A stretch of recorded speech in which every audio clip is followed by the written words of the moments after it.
Welcome back here to Cool Stuff Games in Maitland. Matthew Courtney alongside Brady Smith. We are just about ready to start our round 2. We've got Don Check against Matthew Laughlin. It's going to be an interesting one. Both players 1-0 already here. We've got 6 rounds of Swiss today until our top cut. Both players experienced in their own ways and looking to keep up the push and see how far they can go today. Absolutely. This is actually a throwback to me personally because both these players actually are people that I would play up against a lot. I've been in the Florida team for a minute. Matthew and Don, I have played up against them so many times. They would usually be like the other people inside top cut with me, and they're very solid. So I look forward to kind of seeing how exactly they play. Don typically plays more crackhead stuff. Like I remember back in the day, he was playing Porygon Z with Z conversion, and it was a really whack setup team. So it looks like he's looking to carry on that legacy. He now has Articuno, Ninetales, so that's kind of interesting, where you get Aurora Veil. The rest of his team, kind of standard: Landorus, Heatran, Ogerpon. But he also has the wild card of a Shiftry on his team. Yeah, Shiftry getting an interesting adjustment. A lot of people are calling it a buff with the release of the DLC for Scarlet and Violet. Its ability, its hidden ability, has been changed to Wind Rider. Previously only on the Tumbleweed Bramblegast, Wind Rider is a very interesting move because it gives you a +1 attack boost if a wind move is used against you or on your side of the field. Which is really cool for like grass types such as Brambleghast or Shiftry because there's a lot of wind moves that are super effective in use, such as Blizzard, such as Icy Wind, Bleak Windstorm, Heat Wave. All those super effective moves that you are now nullifying. So that's kind of cool about Shiftry. I was actually asking Don, I was like, literally before this, I was like, Don, what are you playing today? And he was just like, oh, I'm playing Shiftry. I was like, okay, what does that do? And he's like, oh, well, it gets a Fake Out, Knockoff, Icy Wind, and he wasn't lying. That's exactly what he has, and it also has Leaf Blade on it for a good same type attack bonus. So I'm very interested to see how this team operates. Something that was kind of cool, which I wanted to kind of highlight really quickly before we get into it, is that on Don's team, he has a Ninetales with Aurora Veil, including the Light Clay, so there's going to be 8 turns of Aurora Veil lasted on the field. Now, typically on your defensive setup teams, such as, the screens with like Grimmsnarl, Ninetales, you want to have like 1, 2, 3 setup Pokemon so you can make use of the killed time that you are setting up your Aurora Veil. However, Don does not have a single setup mon, so I'm very, very interested to see how his team will operate. Well, not only that, but also interesting, in previous formats, especially at Pittsburgh, we saw Emilio Forbes using a Tailwind paired with Brambleghast to get, a Tornadus paired with Brambleghast to get Prankster Tailwind up to give Brambleghast that +1 attack. We don't have a Tornadus on Don's team. No, we do not. It is, I don't think there's any way to self-proc it, so Shiftry is very, very interesting here. But I think we've talked a lot about Don's team, so let's move on to Matthew's team. It's much less fun. It's much more kind of standard. He has a few cool pieces here. He has Tornadus, Iron Hands, Landorus, Fluttermane, Ogerpon. It's the Hearthflame version of Ogerpon, so it'll be cool to kind of see how that one operates, into the battle. Now, his wild card that Matthew has opted for is Clefairy. Now, Clefairy can redirect damage, and it can also reduce damage from your partner because it has the ability Friend Guard, which multiplies damage by 0.75x. So Clefairy will be kind of interesting here, I think. One thing I was talking with you a little about before this game really started is the importance of having a Steel type on your team, and Matthew does not have a single Steel type on his team, but he is up against someone who has 2 Ice types, which can spam Blizzard, so that'll be kind of interesting. So you see the graphics up on the screen now. 2 very, very different teams. I think there are 2 things that stand out as clearly out of place amongst the quote-unquote meta, being the Shiftry on Don's side and Clefairy on Matt's side. Now, Clefairy, you see it, it's just a fluffy little moon Pokemon. It's supposed to be cute. It's supposed to be sweet. However, with the ability Friend Guard, it helps so much to reduce the damage that you're taking on your side of the field. And to start, Don leading with the Shiftry and Articuno. Matthew leading Tornadus and Ogerpon Hearthflame. This is one of the 4 forms that we discussed. It is grass and fire type. So this is kind of cool. I actually get why Matthew led with Ogerpon. Now, inside of my eyes, Matthew wants to terrestrialize his Ogerpon. Number 1, you get the attack buff, and it's obviously a very good Terra Pokemon because you are allowed to, get the attack buff with it. However, first of all, he decided to switch out, but I think he wants to Terra in this matchup so he can get rid of his grass typing and just become a pure fire typing, which will allow him to wall a lot of these Blizzard spam. But he decides to switch out turn 1. Don opting for a turn 1 Terra, going to Terra the Articuno into a fire type. So a fun thing that Scarlet and Violet brought us, the ability to change those typical weaknesses into resistances. Right, so we do see the Terra Fire coming out, which I'm trying to think about what that covered the previous turn. Okay, there was an Ogerpon that was on the field. It could have Terra Fired and could have hit you. So I get that Terra Fire, and he's also not weak to either of these Pokemon in the field right now. Oh, there's the Tailwind, by the way, we were talking about. So Articuno going to proc Shiftry's +1 attack with Wind Rider, opting not for the Tornadus, but a different type of Articuno, giving it Tailwind and allowing it to do damage and give support to his side of the field. Now, I do have to wonder what could be inside the back from Dawn here, because if Dawn does have something like a Ninetales / a Heatran inside the back, I could see that being a little bit interesting. So we do see a Landorus. So this kind of this breaks down the puzzle a little bit more for Matthew, because if Matthew does terrestrialize his Ogerpon later on inside the game, then he is walled by this Heatran. But if Dawn did not bring Heatran, then he can get away with just going for the Terra on Ogerpon. So I think Matthew's kind of looking to see what the 4th Pokemon from Dawn is, to see if he can just Terra his Ogerpon. The Freeze Dry from Articuno, able to knock out Matthew's Tornadus. That's got to feel pretty good for Don. However, Matthew was able to get Tailwind up. Now they're both matched, except Matthew is going to end up having an extra turn of Tailwind, bringing the Ogerpon back out onto the field, and Landorus got the Intimidate out onto the Iron Hands. It's -1. Ogerpon, however, didn't take that, so it's sitting at neutral attack. Let's see how Matthew decides to respond to losing his Tornadus. So Ogerpon's got to go for the terrestrialization here, because now is the turn. If you're Matthew, you want to go on the offense, because you have your Tailwind. It's counting down, and you just want to start just going through everything. So if I was Matthew, I'd go for the Terra Fire on my Ogerpon. I would just immediately go for a Fire type move on the Landorus, knowing that Landorus either faints that turn or it has to switch out into either Heatran. Heatran's the only thing that could switch into this, and if I was Matthew, I'm down a Pokemon, I would just assume there's no Heatran, so I would just, full on send it. So we do see the terrestrialization, kind of like what I was saying. Ideally, what I imagine is going to happen here is that's going to be, an IV onto the Shiftry, and then probably a Drain Punch or maybe a Wild Charge onto the Articuno. What actually happens, we have to see. A critical hit, however, I don't think that mattered much. Shiftry hanging on with the Focus Sash. A Freeze Dry into Ogerpon does very little damage, and Iron Hands cleaning up the Shiftry. So it came on the field, but didn't really get to make its presence felt here. So, okay, I actually do kind of agree with that play of Dawn by switching out into your Shifter, just kind of sack it. Now, he was pinned down. He's going to lose a Pokemon because there was no Heatran option inside there, which, by the way, if there was a Heatran, like I was saying a few turns ago, Heatran could have switched in very safely into that Heavy Slam and into that Ivy, because it loses its Mold Breaker ability whenever it terrestrializes. So, however, getting this Intimidate off on this Ogerpon is going to be very, very crucial, because now you will be able to survive an attack from it, and you probably force a Landorus out from Matthew inside one of these slots. So if Dawn can just snipe it with a Freeze Dry, then Dawn's looking inside of a great position. Well, we've also got Iron Hands at -2 now, and I think the reason that Matthew hesitated to Terra the Ogerpon was because he didn't want to lose Mold Breaker. Oh, out goes the Iron Hands, and in comes Flutter Mane.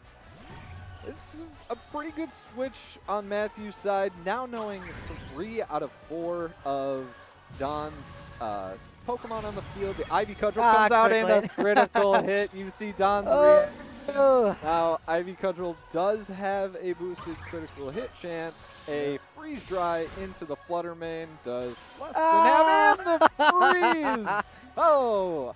Well, you trade the critical hit for a freeze on the Flutter Mane. If you are Don, that's not necessarily the trade that you would hope for, but you take it. So, okay, first of all, Matthew opted to bring Flutter Mane to the back, which I think was a very good switch in there, because if you did, if that was a Landorus, that was looking like a loss, but because you had Flutter Mane to the back, that was a much easier way to switch into that attack because it's not weak to ice. Now, that being said, you're not immune to freeze, so obviously that just happened. However, Matthew also got a little bit lucky inside of his roll because he got the 1/8 chance of a critical hit because of the heightened critical hit chance from Ogerpon's signature moves. So, that's the game, man. That happens sometimes.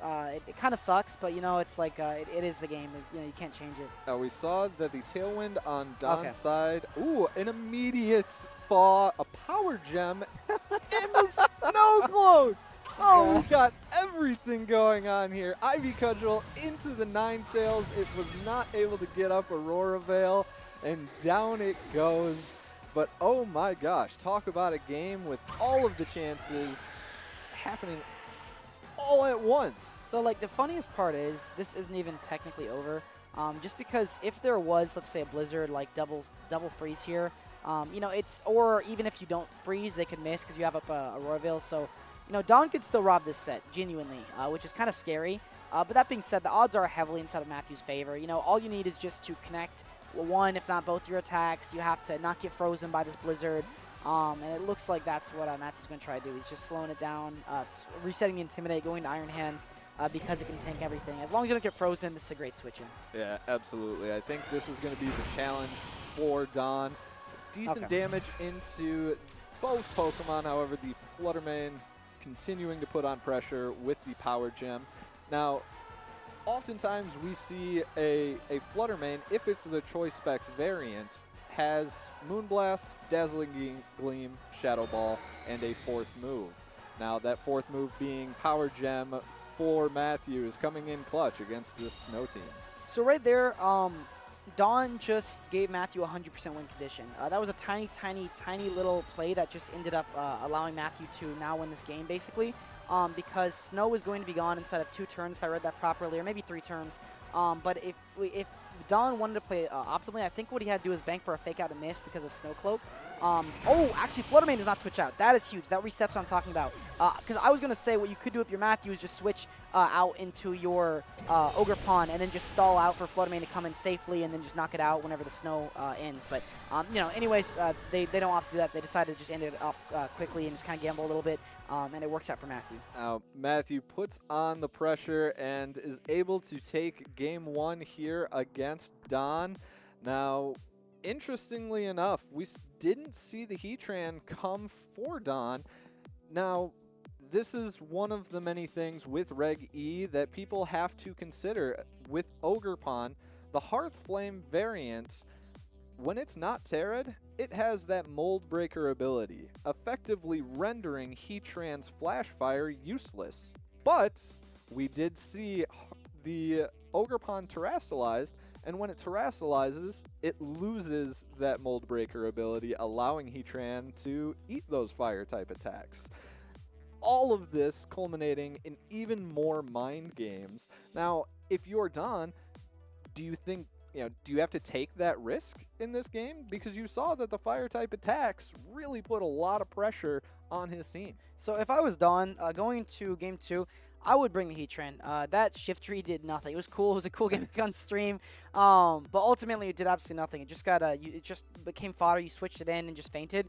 If you had a Heatran in the back, or at least flaunted the Heatran in the early game, kind of showed it off, then the opponent would have had to have respected that, and they might not have been as eager to Terra with their Ogerpon, meaning they cannot one-tap Landorus in one shot.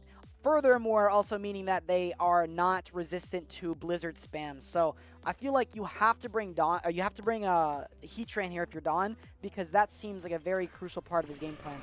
And game 2, and we see the Articuno and Shiftry back on for Don, and Iron Hands and Ogerpon for Matthew.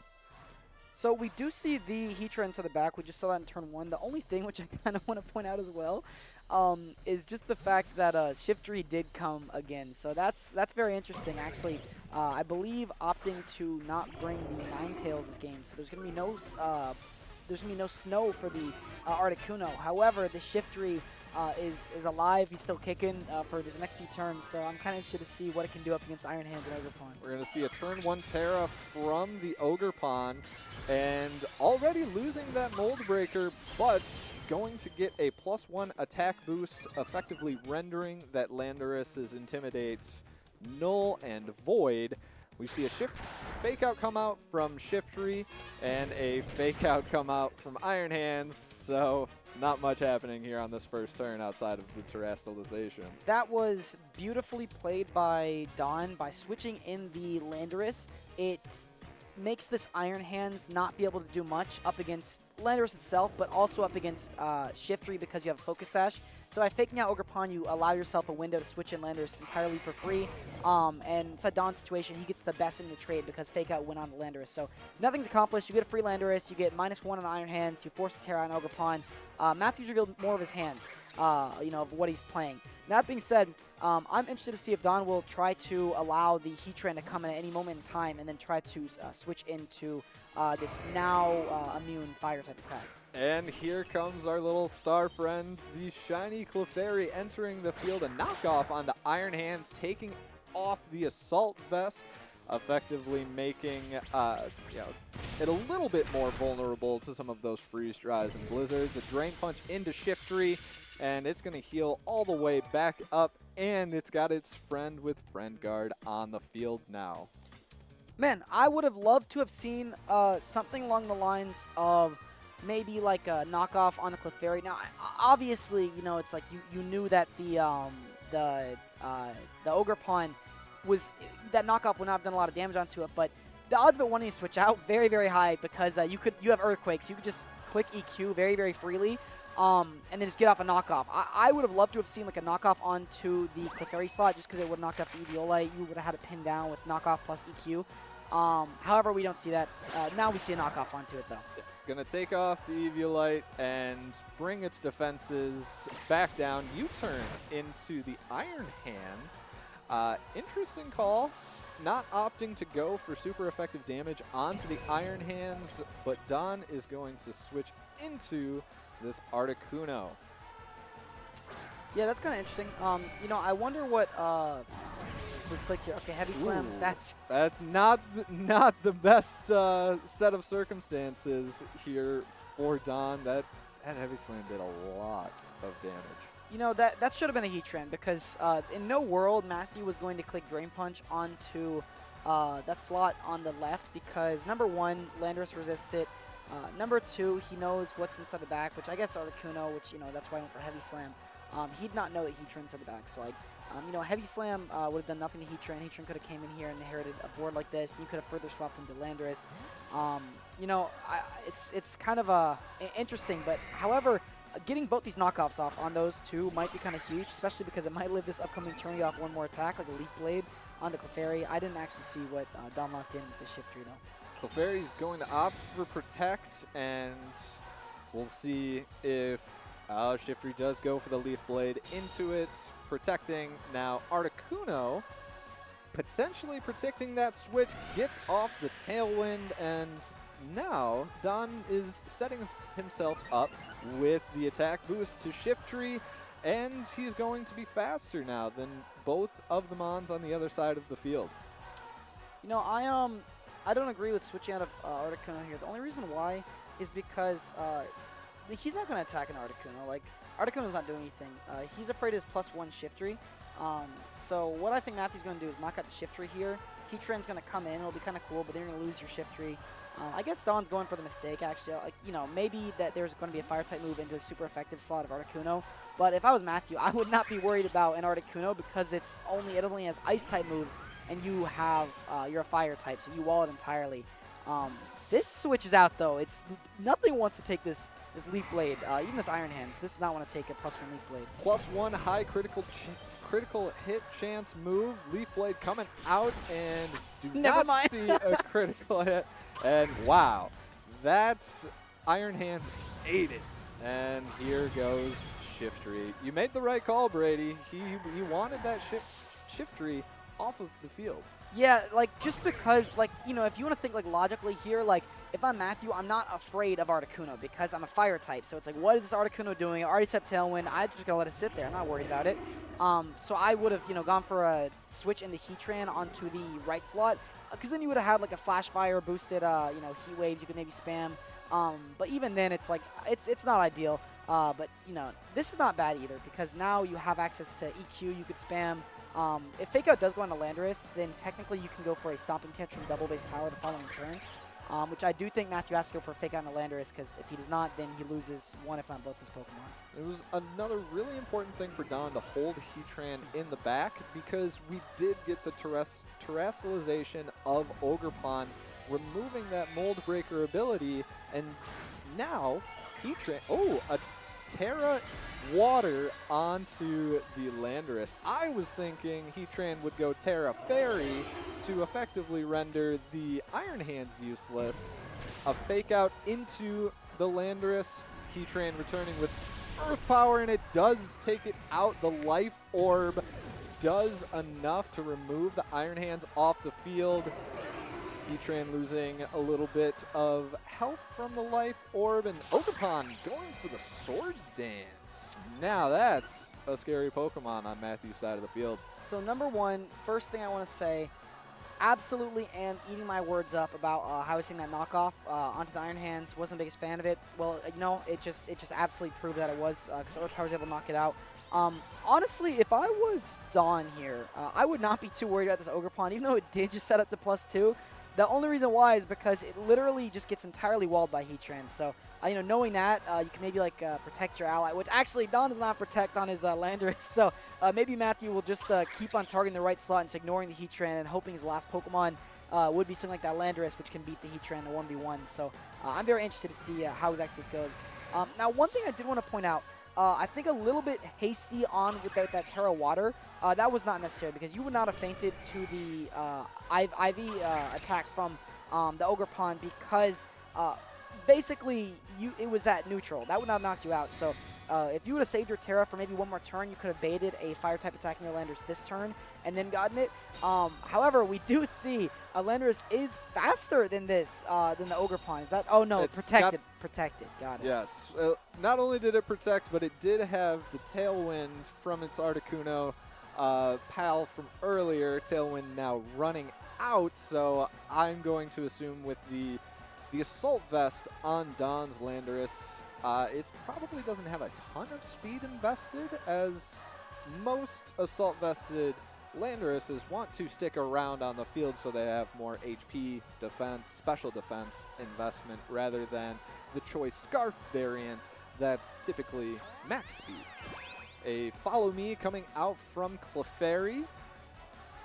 And Ogerpon is faster, gonna knock out the Articuno. Interesting to go with the Wood Hammer there. Doesn't want to risk it going into a Heatran and giving it that Flash Fire boost. Earthquake from Landorus, not able to pick up the Ogerpon. Clefairy doing its job by, you know, being a friend and giving that extra damage reducing on its side of the field. If this is Landorus in the back, Matthew wins. He put himself into a brilliant in-game here. Let's see what he has. If it's Flutter Mane, it's okay, it's not over yet. So this is interesting because this Heatran entirely walls the Ogerpon. Ogerpon cannot touch Heatran because you are immune to its Fire-type attack, and you are also 4 times resistant to the Grass-type attack. So if I was the Heatran here, I'd be in a very happy mood. You know, I'm about to make my trainer very happy. The one thing which could maybe be a bit annoying is if the Shadow Ball maybe goes for, let's say, a critical hit on the Heatran, you know, or gets a special defense drop, and then you are not able to knock out Flutter Mane for whatever reason. That's the one thing that could maybe be annoying. Now, we do know that we saw the Wood Hammer out from the Ogerpon, so if it does opt to go for a Woodhammer onto this Landorus, knocking it out, it will knock itself out because we saw that it was at very, very low HP. So Shadow Ball does come out of the Heatran. The question is, does this get that critical hit? Does not get that critical hit. And Heatran returning with Flash Cannon, the Life Orb, not enough to take it out. And is Heatran survives the Life Orb damage. Ivy Cudgel from the Ogre Pond. Oh my gosh! Not even a critical hit. The +1 attack is able to knock out the Landorus, even though it was not very effective. How did that just kill? That's like what? Now was that a high roll, or like is that Pokemon just like that? That's the power of Ogre Pond, my friend. A Terrafire boosted 100, I believe it's 100 base power attack. It just does unreal amounts of damage. Was that +2 or +1? It was +2 because of the Sword Stance. So Matthew was able to get a Sword Stance off to counteract the Intimidate that he had gotten earlier in the match. So a +2, not very effective move, was able to take him out. And Matthew able to clean up that match and win 2-0. Wow. We saw that Ogre Pond power, man. We talked about it early on in the stream. 50% usage amongst all 4 variants. However, this the fire variant, the Ogre Pond Hearthflame, really made it showing here on stream.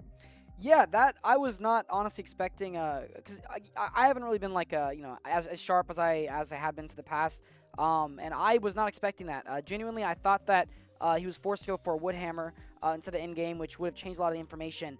However, just knowing that just knocks out, even though it's resisted, is absolutely insane. Like Ogre Pond is a crazy Pokemon. Like this is my first time seeing it do something like that. Like SD seems like a really cool set, especially with Clefairy paired next to it.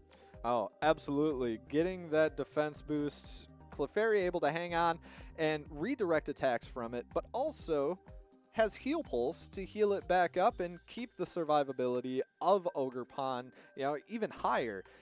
That is a really, really interesting team that Matthew's got. Now he is going to 2-0, Don falling to 1-1 with 4 rounds of Swiss left to go here today. Now, we're going to see a number of other Ogre Pond variants. We saw the water one in round 1. It didn't do as much as this fire one, but they tend to be utilized for different things. And with today being the official launch of Regulation E and Ogre Pond being legal, everybody's really excited to see what this mon can do, and the utility of it is, I think, going to keep it around for a long time. Yeah, all in all, that was a really good set. I'm very thankful that we got to see that. Hopefully, we get a Game 3 coming up soon. So we will get back to you into the next round. Thank you so much for tuning in for round 2. We will see you in round 3.